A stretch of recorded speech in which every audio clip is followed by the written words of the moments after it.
As I followed the maitre d' through the elegant dining room of Lististe, Chicago's only three-star Michelin restaurant, I felt a strange mix of excitement and nerves. This wasn't just any dinner. It was meant to be a quiet celebration for me, a reward after months of hard work. My team and I had just wrapped up a huge deal for our new product line, and business had never been better. I'd chosen this upscale place to mark the occasion. Just me, a glass of champagne, and the soft hum of fine dining. But I barely made it halfway to my table before a familiar voice stopped me cold. Well, Millie Cooper, this isn't really your scene, is it? The voice was smooth, smug, and all too familiar. I froze, then slowly turned. There he was. Ethan Powell. He was lounging casually at a corner table, a glass of red wine in one hand, his other arm resting comfortably behind the chair of an elegant older woman. She was dressed head to toe in Chanel, her jewelry sparkling like she'd stepped out of a magazine. I knew instantly, she wasn't just a dinner date, she was someone powerful, someone connected. My heart skipped, but I steadied my voice. Ethan, what a surprise.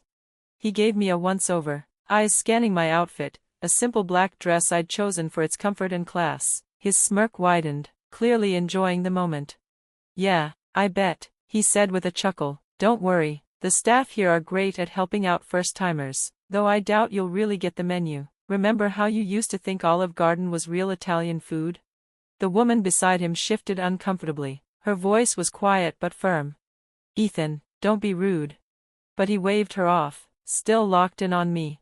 Oh, I'm just catching up with an old friend. Millie and I go way back, he added, patting the woman's hand casually. We dated in college, before I upgraded my standards. His words stung, but I refused to give him the reaction he wanted. Still, a flicker of hurt rose in my chest. It had been years since our breakup, but Ethan had a way of digging into old wounds like no one else could. Just then, the maitre d' stepped in smoothly, his voice calm and professional. Madam, your table is ready whenever you are. Ethan raised an eyebrow, amused. Dining alone? That's bold. Weren't you the girl who couldn't even order coffee unless I was there to help? I opened my mouth to respond, but he cut me off again, smirking. Let me guess, you're here to network, still working on that little food blog of yours? Look, I'll give you some free advice. Places like this, they're not for amateurs, they're for people who've made it, not for dreamers trying to play in the big leagues. His laugh was sharp, mean, the kind meant to draw blood. Vivian, if that was her name, looked downright embarrassed now. Ethan, really, that's enough. But it was too late. His words had already taken me back in time. Suddenly, I wasn't Millie Cooper, founder of a rising gourmet brand. I was 23 again, fresh out of culinary school, crying in my tiny apartment because the man I loved told me I wasn't good enough, and then walked out of my life for a woman with industry connections and a last name people recognized. The maitre d' cleared his throat and said a little louder this time, Miss Cooper, your usual table is ready, by the kitchen window. Chef Daniel said he's looking forward to hearing your feedback on the new tasting menu. I caught it then. Ethan's smirk faltered, just slightly, enough for me to see the confusion in his eyes. Your usual table? Chef Daniels wants her opinion? Before I could say anything, my phone buzzed with a message. I glanced down. Gabriel, running 10 minutes late. Order the Cru Grande for us and don't let anyone steal my wife before I get there. I smiled. It was subtle, but Ethan noticed the shift in my mood. His gaze dropped to my left hand, where a thin platinum wedding band rested. His face changed, the smugness faded, replaced by something colder, more calculating. That's when I knew. This wasn't just a chance run-in.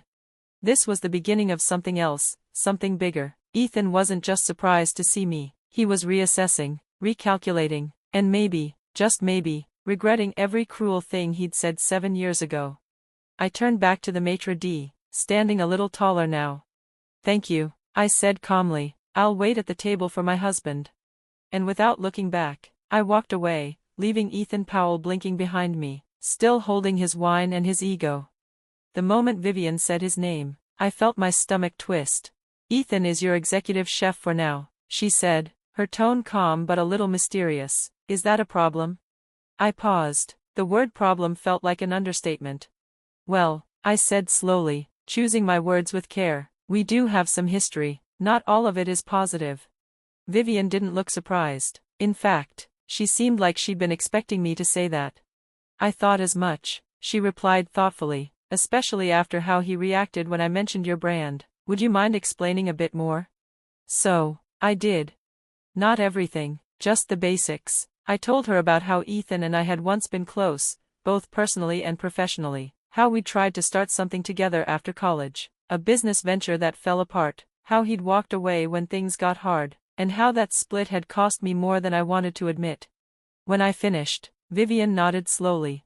This actually confirms some concerns I've had about Ethan's professional judgment, she said, but I want you to know, my interest in your product stands on its own. Whatever happened between you two, it doesn't affect the potential I see in your brand. We moved forward with the deal, and I left our meeting feeling cautious, but hopeful. This was a huge step for my business, and Vivian seemed like someone who made decisions based on results, not rumors. But that sense of optimism didn't last long. Later that night, I got a text from an unknown number. The message was short, but the tone said everything. Congratulations on your deal with Vivian. Small world, isn't it? Looking forward to working together again. We should meet to discuss menu integration. Dinner tomorrow? Ethan.